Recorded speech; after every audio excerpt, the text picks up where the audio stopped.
Hark! I am called Emma, and I have seen the light of 45 years.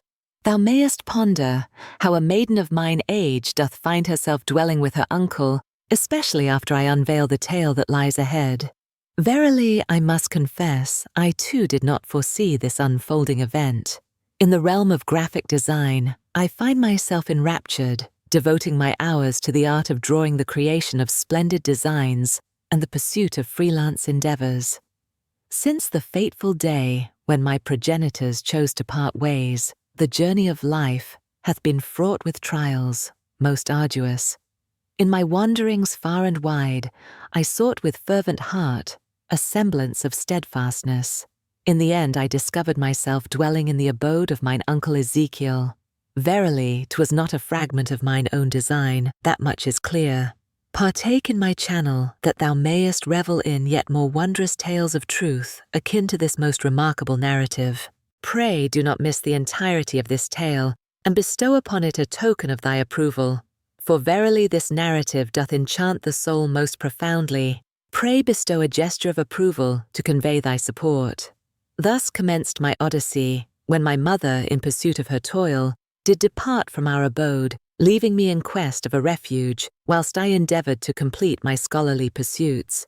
Mine uncle was the only kinsman endowed with the power to render aid. He hath been joined in holy matrimony with his beloved wife Charlotte for many a year hence. In a fair and wondrous place do they dwell. To a dwelling I have journeyed set amidst the tranquil embrace of the countryside, far removed from the clamour and din of urban life. I did think it would but serve as a fleeting escape to a tranquil haven. Yet lo, the course of events did not align with mine expectations.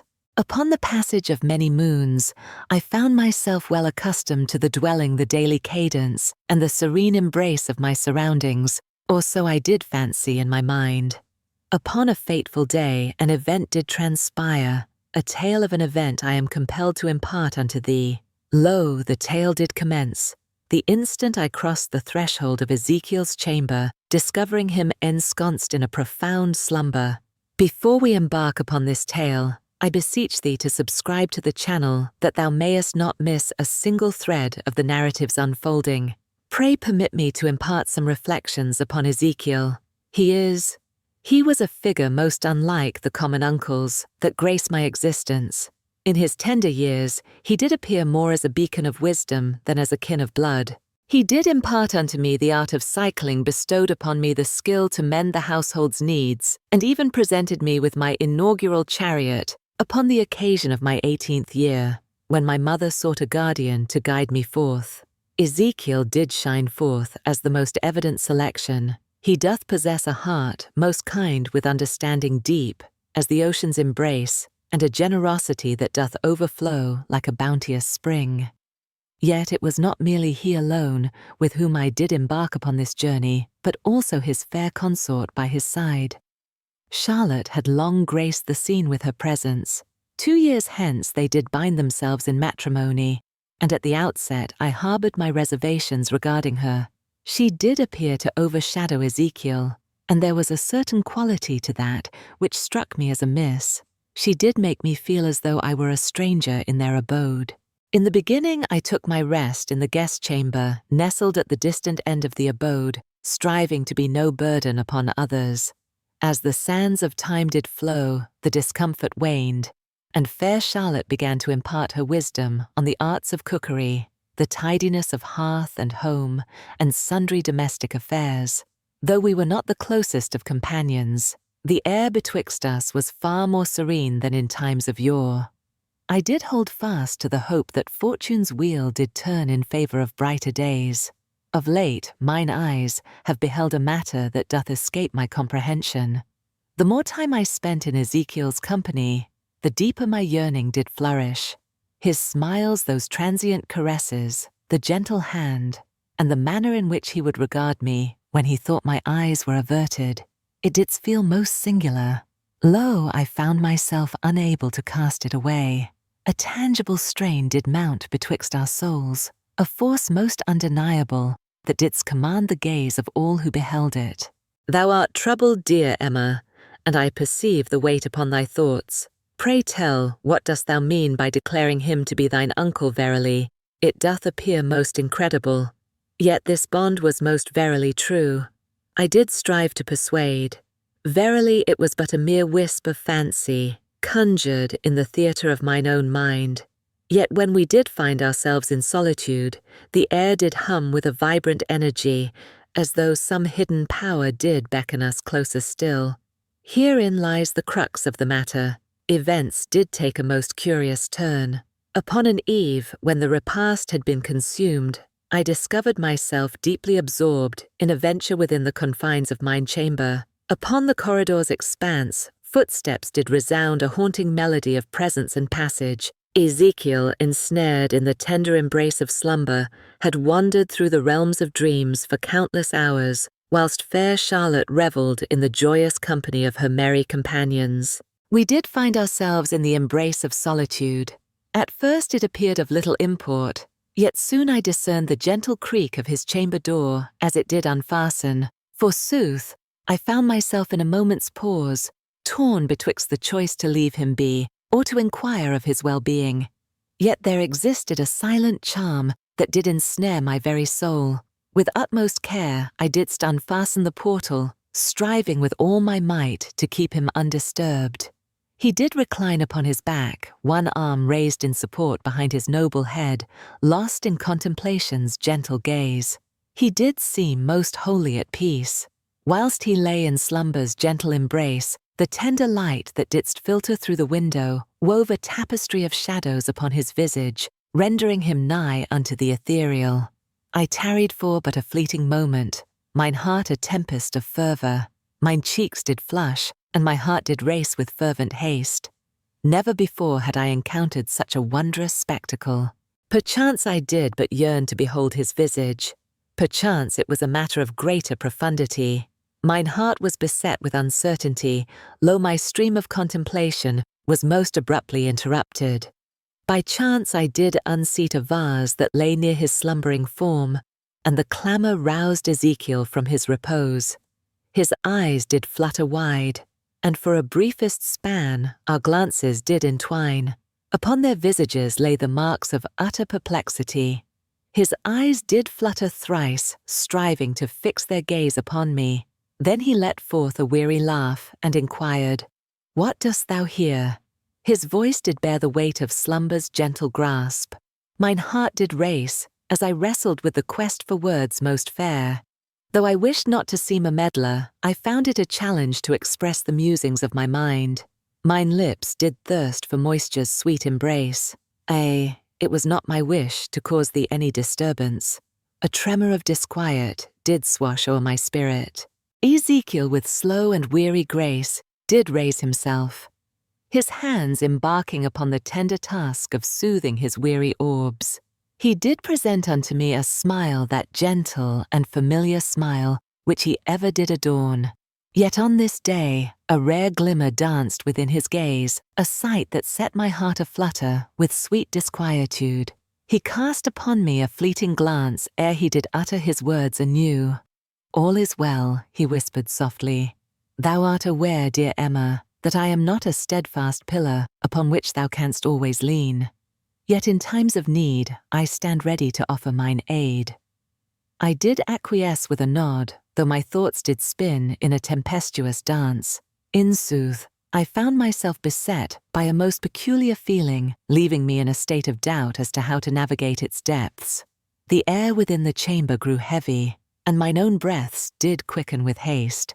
I did but yearn for the discourse most amiable. Ezekiel's countenance did wane but a trifle, and I did perceive a fleeting spark of doubt within his gaze ere it did disappear. He did then disappear, summoning forth the void beside him upon the couch of repose. "Hie thee hither. I stand ever ready to lend mine ear," said he, with a tender smile, gracing his visage. In a fleeting moment, I did tarry uncertain and pensive, yet an unseen power did urge me forth, compelling my steps without a moment's pause. I took my place beside him. The air betwixt us crackled with a fervour most intense, surpassing all that hath come before. The gentle heat of his form entwined with mine, his fragrance lingering in the air like a sweet sonnet. So close were we that I could discern the gentle rhythm of his breath and feel the rise and fall of his chest with each tender inhalation.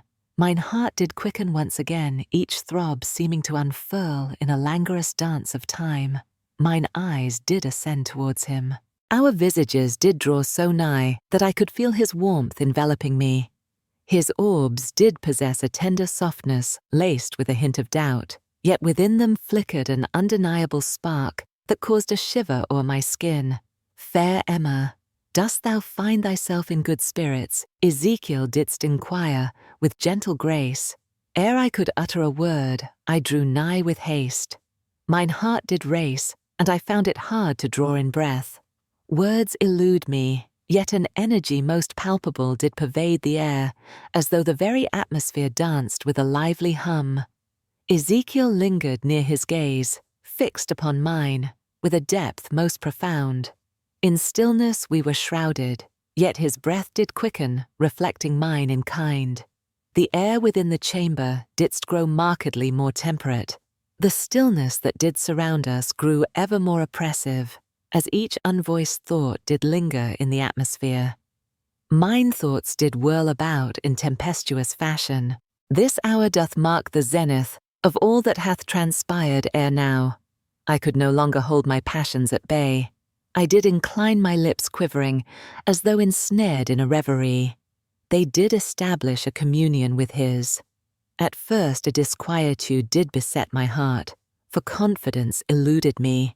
Yet when his lips did meet mine with a gentle caress, I found myself ensnared, unable to withdraw from that sweet embrace. Mine own thoughts did cry out for me to cease, yet my form did stubbornly refuse to heed their call. This was of utmost import to mine own self. This is that which I did long for. Ezekiel's hand did softly cradle my cheek, drawing me ever closer to his warm embrace. His other hand did rest nigh unto him. His gentle caress did grace my skin, and I felt the warmth spreading forth like the sun's embrace. The kiss didst deepen, and ere long I could no longer discern where his lips did end, and mine did commence.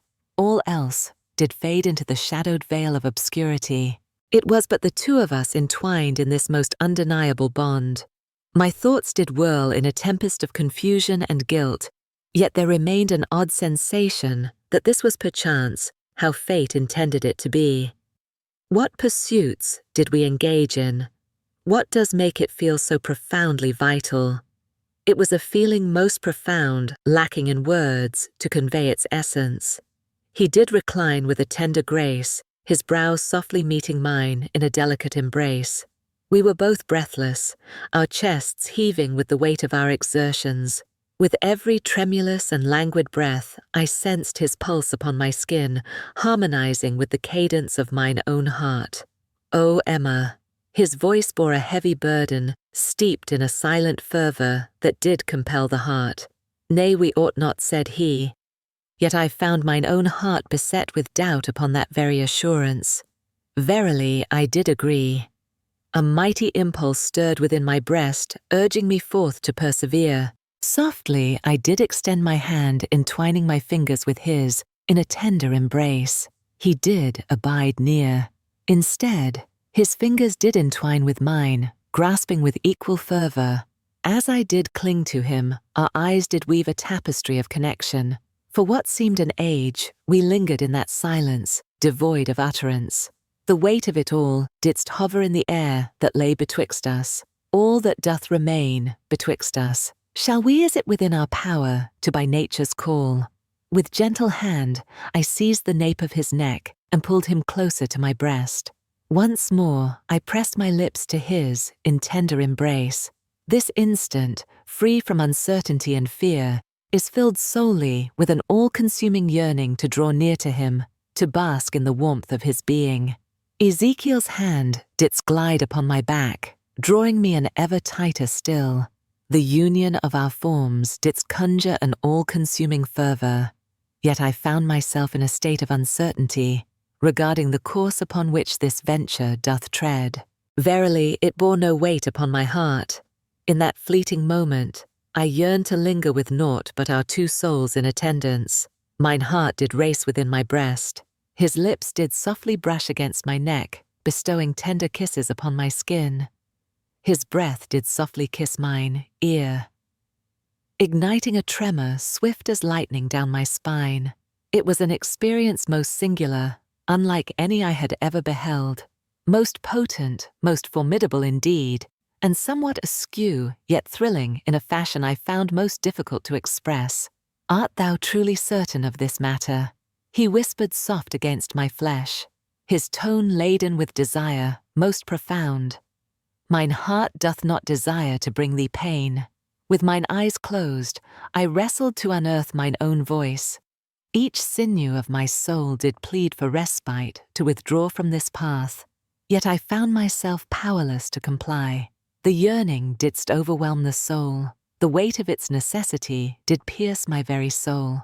I did choose to shun the contemplation and examination of aught. All I yearned for was to dwell in his presence. Verily, with gentle whispers, my fingers did glide o'er his noble chest, perceiving the warmth of his skin beneath my tender touch. Mine heart doth yearn for this Ezekiel. Mine heart doth yearn for thee. Once again his lips did seek the tender meeting of mine, and lo, this kiss was deepened, imbued with a fervent haste. There exists no path to retrace my steps henceforth. Within these confines naught else bore weight or meaning. What didst truly matter was the path taken. He didst awaken within me a sense of longing, of necessity, rendering my spirit more resplendent than e'er before. The chamber seemed to constrict around us as if the very walls conspired to draw us ever nearer to their embrace. The lights that once did grace our presence did wane, thus deepening the sacred bond that twixt us lay. Each gentle caress, each fervent kiss, bore the heavy burden of a vow for a bond more profound, a connection we both felt, yet could not fully seize, yet our hearts yearned to unveil. His heart did thrum in concert with mine, weaving a melody both steadfast and soothing to the soul. Though a stubborn remnant within me doth cling to the shadows of denial, a greater portion hath yielded wholly to the tide of fate. It hath transcended the bounds of its former self. Only gentle pecks. It was a bond most inexplicable, a connection profound, that didst elude mine own power to articulate. Utterances. This longing hath dwelt within my heart for ages untold. Ezekiel whispered his breath, gentle and alluring, upon my lips. With great effort did I endeavour to comprehend his utterances, whilst mine hands did wander o'er his form, delineating the noble curves of his sinews beneath the tender veil of his flesh, perceiving the heat of his being and the subtle reactions to my caress. Yet at this juncture there lay no path to retreat.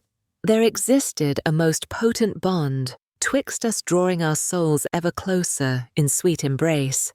Neither did we foresee that time would halt in that instant, as we were wrapped in each other's essence, the tender rhythm of our kisses, the fervour of our clasp. Forsooth, in that moment, all did seem most wondrously right. In that quietude of the chamber, we did rise above the mark of an impure kin.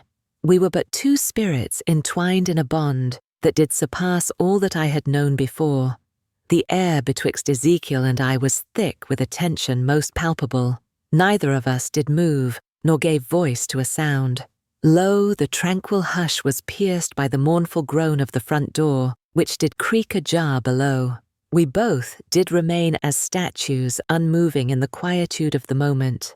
Mine heart did race with fervent haste, as I did swiftly put space twixt myself and Ezekiel, a tempest of dread surging through my breast. What deed have we wrought this day? What does transpire twixt us? A tide of remorse did wrap around my heart. Upon the stage of my mind a tempest did arise, overwhelming in its might. Yet beneath the tumult, a subtle essence did persist, whispering of truths unspoken. In the throes of turmoil, I found myself ensnared by the weight of recent events and the truth that we were bound in a web most arduous to forsake. Ezekiel didst linger in silence for a brief spell. His gaze did steadfastly rest upon me. Yet the countenance he bore did slip from my grasp of comprehension. The warmth did linger twixt us, that closeness which yet remained unshattered.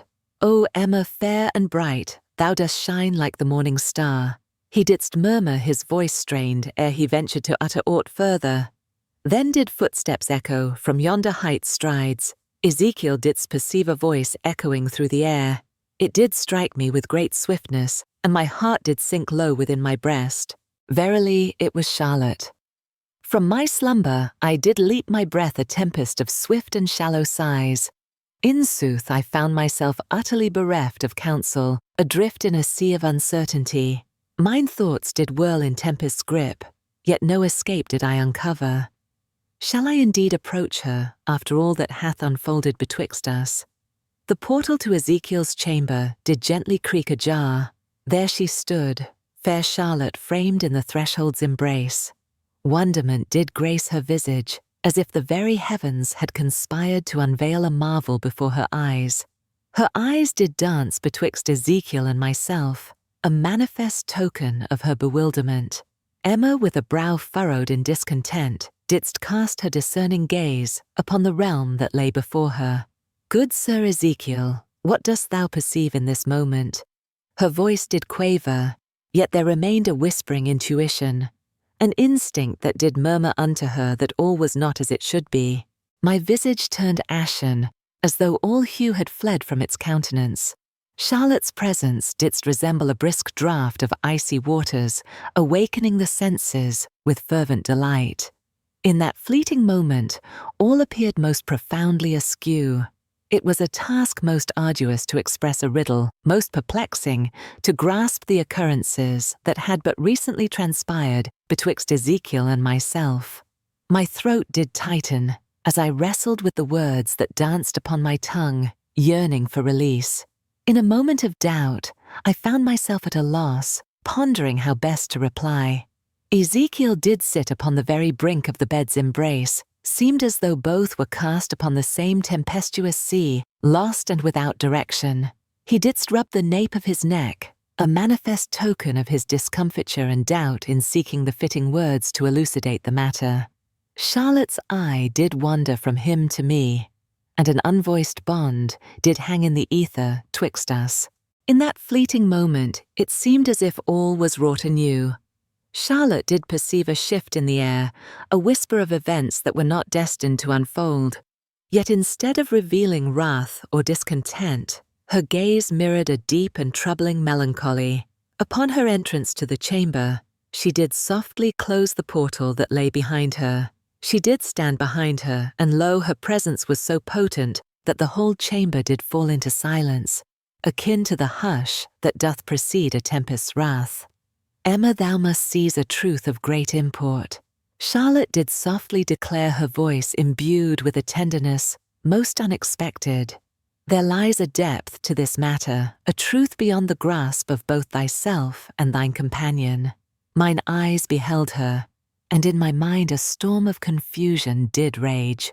What purpose did she seek to unveil? What further wonders lay beyond?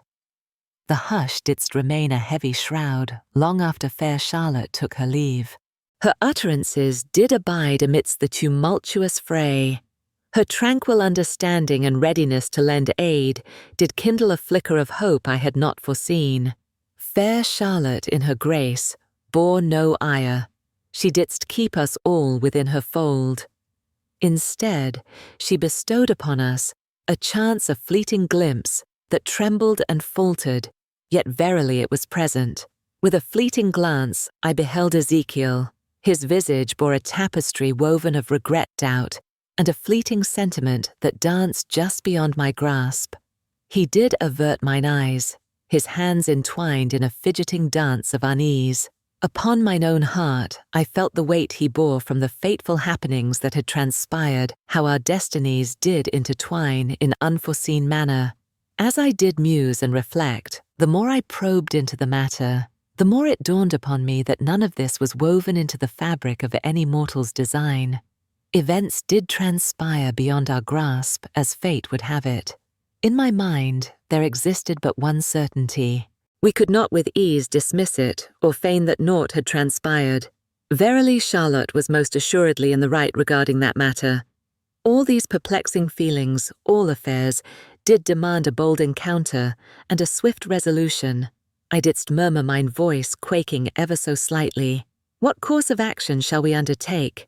Now Ezekiel didst gaze upon me, his eyes overflowing with a multitude of sentiments. Alas, dear Emma, I find myself in a state of uncertainty. Mine heart doth waver, caught in a tempest of uncertain feelings and musings. Verily, I find myself in a state of uncertainty. Is it meet and right that I should harbor feelings of ire, shame, or any sentiment that stirs within my breast? His voice did break, disclosing the tempest that raged within his breast. He found himself ensnared in the delicate web of affection we did share, whilst bound by the solemn vows to his beloved Charlotte his wife. This matter, alas, could not find resolution in but a single discourse. It was not so simple as that I do declare. He drew in a breath profound, and approached with measured grace. Mine heart did yearn to extend a hand of solace unto him, yet I did ponder if that were the fitting path to tread. Verily, I found myself in a quandary, uncertain of the path that lay before me. Not for a moment more. With a heart weighed down by uncertainty, I did softly murmur, I fear we cannot mend all matters in this fleeting hour. Yet I hold it to be of utmost import that we in earnest speak with veracity, and partake in discourse most genuine. This matter doth possess a complexity too profound to be cast aside as if it were naught but a fleeting shadow. Ezekiel did nod with deliberation, his countenance solemn yet stripped of ire. Verily I am cognizant, verily I find myself at a loss, uncertain whence to commence this endeavour. I took his hand, feeling a blend of comfort and a whisper of unease from the silent words that danced betwixt us. We commence by recognizing the events that have unfolded, the sentiments that have stirred within us, and the emotions that still reside, ere we chart our course henceforth. He didst nod. Once more his visage softened, albeit but a trifle. It shall not be a matter of ease, dear Emma, yet I yearn to lay claim to it.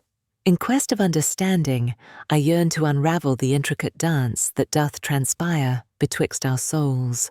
I did entwine my fingers with his own. There dwelt a warmth within, as though unvoiced sentiments did linger twixt our souls. Alas, Ezekiel, I find myself bereft of all the answers. Though the path before me be shrouded in doubt, I shall not take flight from this circumstance, not for a moment more. We tarried in a hush for a fleeting moment, each ensnared in our own musings, striving to untangle the tapestry of events that had transpired. The path ahead lay shrouded in mystery, and the truths were far from clear. The tempest of emotions, the shrouded uncertainty, was a burden most heavy to bear and ponder. Yet what fair Charlotte did present unto us appeared as a radiant beacon of hope, a chance to face our trials together, and steer through the tumult that beset us. Once more, I cast mine eyes upon Ezekiel, and for the first occasion, I felt that come what may, we would face the morrow with earnest hearts. A perfect remedy did slip through our fingers, and no easy path to freedom lay before us. Yet a faint spark of hope did linger still, yearning for the restoration of clarity, and perchance something yet beyond. As I reclined, my thoughts did swirl with boundless possibilities. I found myself in deep reflection upon Charlotte, and her utterances, her serene composure and profound wisdom didst reveal a path I had not perceived to be in existence. She had neither cast us aside, nor laid upon us her scornful words. Instead, she granted us the liberty to ponder, to grasp the events that had unfolded. What dost thou suppose shall ensue? What wonders may arise should we lay bare the profound depths of our abiding sentiments? Shall we advance, or shall we linger in doubt? Is it not a weighty burden upon the heart? Those queries may bide their time for a more fitting hour. In this very instant, it was but Ezekiel and I ensconced in the serene embrace we both cherished. Obscurity of veil of uncertainty doth shroud the truth. We both did perceive that naught would ever revert to its former state. Our sole recourse lay in pressing onward, whatever trials that may bring, and to seek a path through it as a united band.